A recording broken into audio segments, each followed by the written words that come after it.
How I hate him. And all of that loathing has been focused into this invincible instrument of destruction. Every defeat, every humiliation at the Hedgehog's hands will be returned 1,000-fold by my unstoppable creation. This is my dream come true. With this invention, I can expand the Eggman Empire across the globe and conquer the world!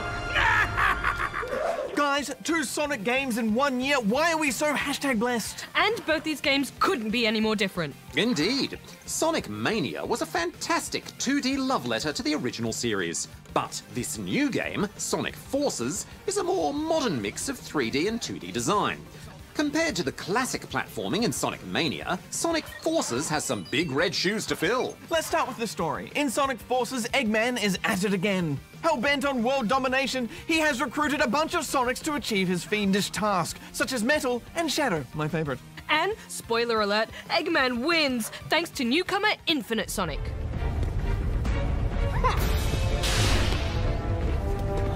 Whoa, this guy is faster than Sonic! Powered by a strange Phantom Ruby, Infinite easily beats Sonic, who is then trapped on Eggman's moon base. In space! No! In fact, the Phantom Ruby is so strange, it pulls in a classic Sonic from another dimension! Oh! A convenient and welcome plot twist to give us some old-school Sonic 2D levels. Yes, I have no problem with that, Darren. Old school Sonic looks beautiful. The remaining Sonic team get together to form a resistance, rescue Sonic, and stop Eggman and Infinite from destroying the world. The plot is nonsense.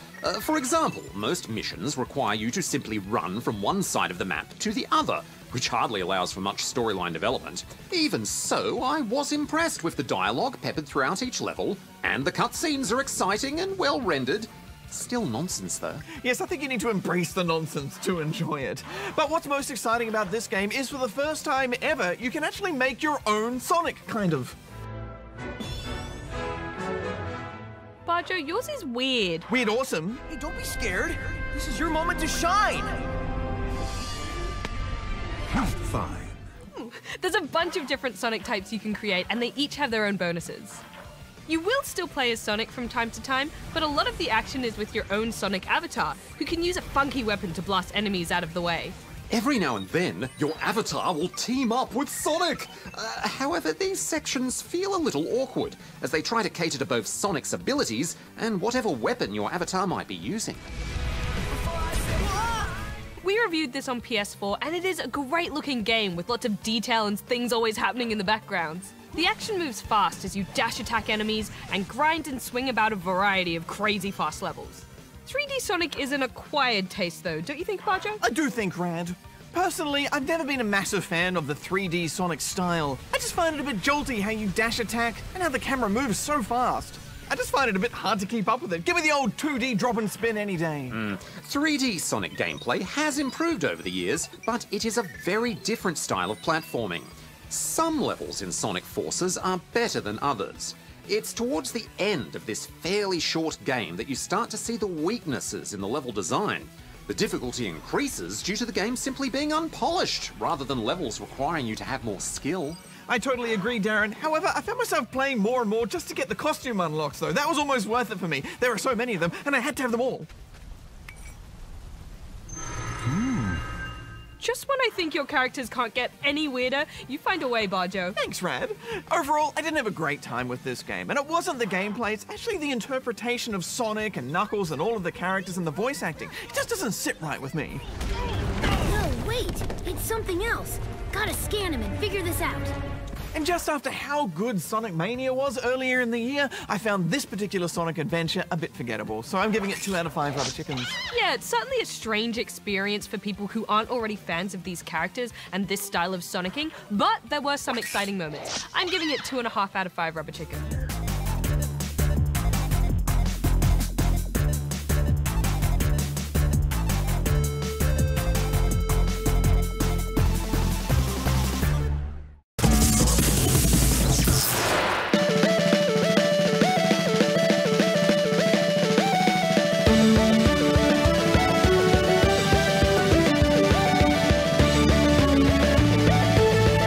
Sonic colours on the Wii see Sonic and Tails investigating a giant amusement park in space.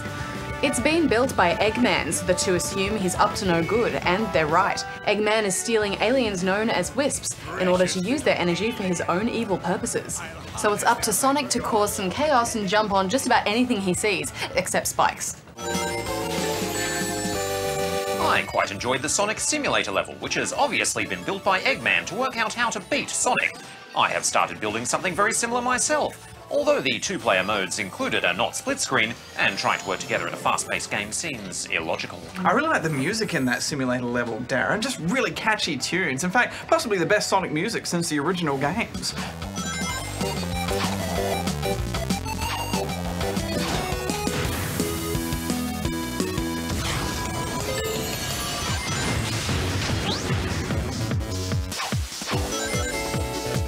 The writing, however, is terrible, along with the voice acting. In fact, you can change it to Japanese, and for some reason that was much more fun. 広いのに何もないとこだな。そうだね。エクマンもいないし安心だね。I think the devs really had a good listen to gamers' complaints about all the rubbish Sonic games and done their best to focus on the good. They've taken the fun parts of Sonic Unleashed, the Sonic levels, and mixed that up with a lot of old-school 2D platforming. The game moves from 2D to 2.5D to 3D fairly seamlessly in some very big open and great looking levels.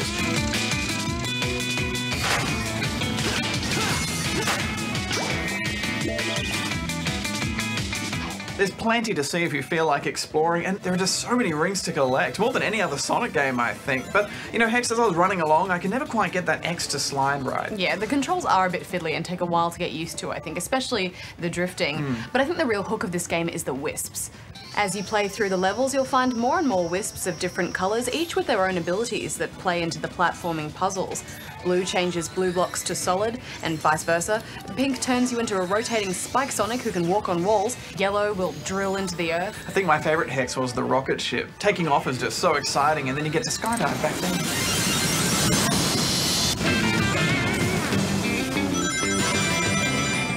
Yeah, I did find it weird that Sonic doesn't do a roll attack. I mean, I suppose you don't really need to, though, because of the lock-on and the ground stomp, which is awesome.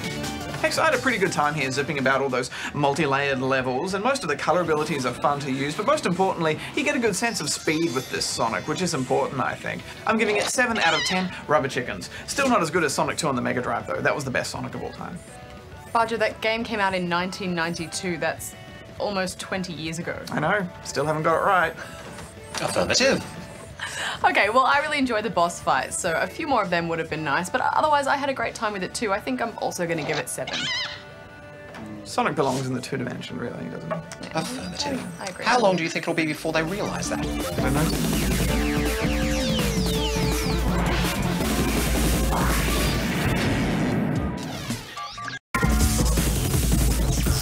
Negative! We are nothing alike! Negative! Darren! Calm down.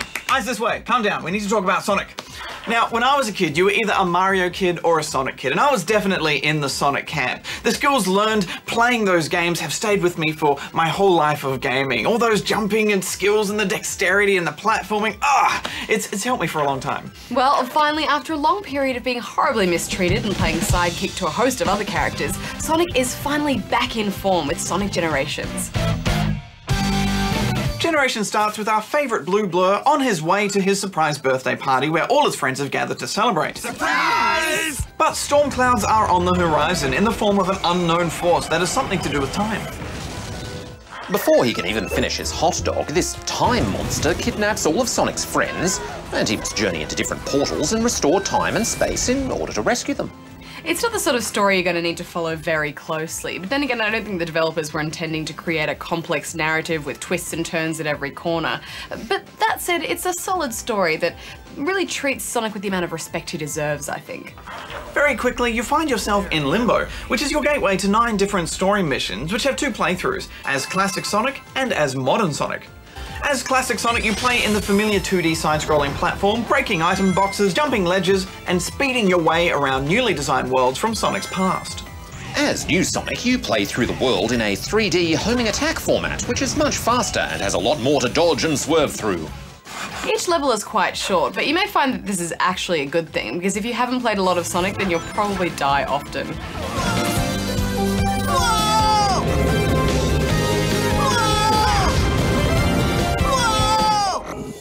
As soon as you're out of lives, bang, you're all the way back to the start of that level, which I did find frustrating at first. Yeah, but that's what Sonic's all about. You need to die a few times so you can learn the levels and work out which path to take, and each time you progress a little further, and when you finally get to the end, you just get such a great sense of satisfaction. Yeah, Sonic has always been about speed and getting a continuous run going, which does cause for some very intense moments, particularly in the 3D levels where you do come to a sudden stop and sometimes have to backtrack a little in order to build up your speed again to make a jump or escape a crumbling building. As you progress through the story missions, you'll unlock various challenge courses. This is where you'll get to interact with Sonic's friends by either racing them to the finish line or enlisting their help in order to complete a challenge. You don't need to finish all these to finish the game, but it's a great way to collect more rings so you can level up. Things you can level up include more sure footing and faster sneakers, which help on the later, more difficult levels. It's nice to be able to level up Sonic. I don't remember having been able to do that before. If you're feeling particularly nostalgic, collecting enough rings will also allow you to play Sonic on an unlockable Sega Mega Drive emulator. This brought back many fond memories for me, Barger. Yeah, me too, Darren. And I think it's the developers saying, thank you for sticking with Sonic so long and really recognising the history of Sonic and how important it is to us. Yeah, but guys, didn't you find the controls a little bit too sensitive? Sometimes I just wanted to get a better look at where I was heading or what platform I needed to jump to, but just by looking around and getting a sense of my surroundings, I ended up falling. But, maybe I just need a bit more time with it. Yeah, I still don't like how Sonic stops when you let go of the stick, It doesn't have that momentum, which was such a big component of the original games, but I'm starting to get used to that because everything else in this game is so good. Such as the visuals, it's such a good-looking Sonic game. The different worlds really grow full of colour and depth as you zoom past, and when you first hear those classic themes remixed, it did make me feel like a kid all over again, which is just what I wanted from this game. Metal Sonic is vulnerable after he attacks. And if you are a Sonic fan, you will appreciate all the little references there to the earlier games, which kind of make fun of how crazy they got. Yeah, I did find that quite funny. It's almost as if the developers were saying, yeah, we know some of those previous games weren't that great. No stranger than rescuing genies in magic books or saving aliens in an interstellar amusement park. But let's wrap this up. I think if you're new to Sonic, you can still get drawn into this game because it's just a well-made game, and it's good to see Sonic back in form after so many years of not really being in form. I'm giving it 8 out of 10 rubber chickens. This really is platforming from another era, so if you haven't played a Sonic game in a long time, then you may find the learning curve a little bit steep. But once you get going, I think you're gonna love it, so I'm giving it 8 out of 10 rubber chickens. Well, I'm off to read the news. I still can't get over this fact that we agreed on something so heavily, Darren. Well, even a stopped clock is right twice a day. I'm referring to you. I don't understand.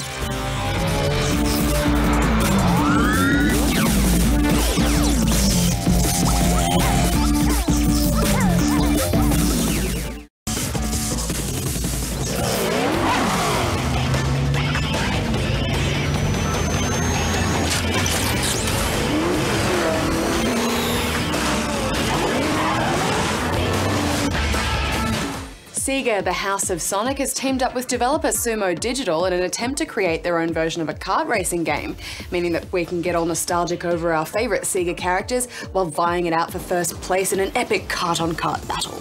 Yes, the game reeks of Mario Kart, but that's not necessarily a bad thing. When Mario Kart for the Wii came out, it wasn't much of an evolution for the series, not as much as we would have liked, but at least with Sonic and Sega AllStars, it tries to add something fresh into the equation. The maps borrow heavily from the craziness of the Sonic world, with bizarre loops and manic turns that make for some really intense and fun racing. Aesthetically, at least, they're far more unique and original than anything we've seen in Mario Kart. My favourite map was the casino-inspired Vegas one, with the casino chips scattered around everywhere and Vegas lights. It just knocked Rainbow Road out of the park. Who's ready to risk it all here today? All too familiar are the collectibles you pick up along the way too, but I don't think they're a total rip-off of Mario Kart. They've done a pretty good job here to come up with their own nifty inventions. Yeah, some of them are just designed to distract you, like that one that put rainbow ribbons of colour across your screen or turned you upside down completely and your controls are all reversed. Gah! You can also send out missiles or heat-seeking boxing gloves to deliver a devastating punch to the person ahead of you. Another addition are the All-Star moves, painful to take but oh so sweet to deliver. Sonic's got All-Star, and he means it. Cover your ears, folks, we got ourselves a Sonic boom! All-Star moves are a character-specific attack that can be used when you're in last place, and they can often hurtle you straight into first, and that's a bit of a rip-off of the Mario Kart perpetual comeback system, but that's not a bad thing. Yeah, some of these were just insane. You know, it really sucks being in last place, but these serve as such a great way to make that epic comeback. Being the Sega All-Stars, the character lineup is pretty strong if you know your Sega games well. There are unlockable characters like Knuckles, Ryo Hazuki from Shenmue, and even Alex Kidd. They're worth unlocking too, if not just to see their all-star moves in action. And as you progress, you unlock soundtracks too, which is a nice touch. Yeah, there's a lot of other similarities you'll find to Mario Kart 2, like drift or skid for long enough and you'll get a boost out of it, or if you accelerate at just the right moment on takeoff, you can get a boost out of that too. Of course, where the real fun comes in is in the multiplayer and battle modes, and while there's nothing really that new here, there's still hours of split-screen fun to be had with friends. Yeah, I mean, all in all, Sega haven't tried to reinvent the wheel here. A lot of what you'll see in Sonic and Sega All-Stars is just Mario Kart with hedgehogs, but they've really thought out the design of the maps, and I think it works. I had a great time with this. I'm giving it 8.5 out of 10 rubber chickens. Yeah, I had a lot of fun too, and I liked playing as Alex Kidd, and the all-star moves are good, but I'm just not sure that the tracks are more fun to race on than Mario Kart, even though they are more impressive looking. Battle mode is still hectic fun though. I'm giving it 7.5 out of 10 rubber chickens.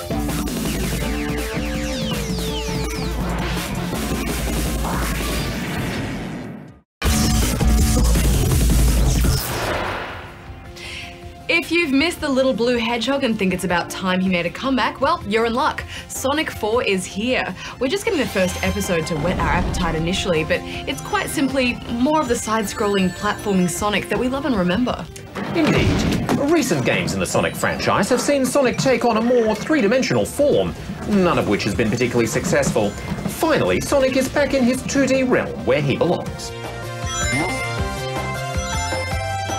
Episode 1 throws you straight into the action with that familiar theme song and updated graphics for this generation. Sonic looks pretty sleek. There are 4 zones in Ep 1, Splash Hill, Casino Street, Lost Labyrinth and Mad Gear. There's also that special stage that fans will remember from the Mega Drive years.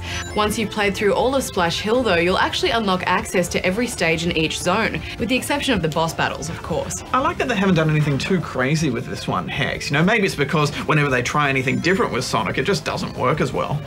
Yeah, back in the day, I remember loving Sonic Spinball a lot, so in Sonic 4, Casino Street is definitely my favourite zone so far. I love all that whizzing about on playing cards, bouncing off pinball-style bumpers and flippers and cannons. It's all very manic still, too. Sometimes I just feel so out of control with what's happening on the screen. Hex, when I was a little kid, I really loved the original Sonic games on the Mega Drive. I melted my Mega Drive once by leaving it on pause for about 12 hours just so I could get all those Chaos Emeralds. But when I first played Sonic 4, something was off. Something felt quite wrong about this Sonic and how he moved. So I did some investigations, and there are 2 things that are wrong with this Sonic in my opinion. The first is when he moves, if you let go of the stick, he'll just drop straight down. He doesn't keep that momentum going, and that's different from the old Sonics. He used to just keep going and you kind of judge his momentum, and so that was really different for me. The second thing is he's a bit slower to get going, and I've done the math on this. I've taken some footage from old Sonics and I had a bit of a play and really had a good time playing through all those on Friday morning at 3 AM. And then I took some footage of the new Sonic and put them side by side. If you have a look,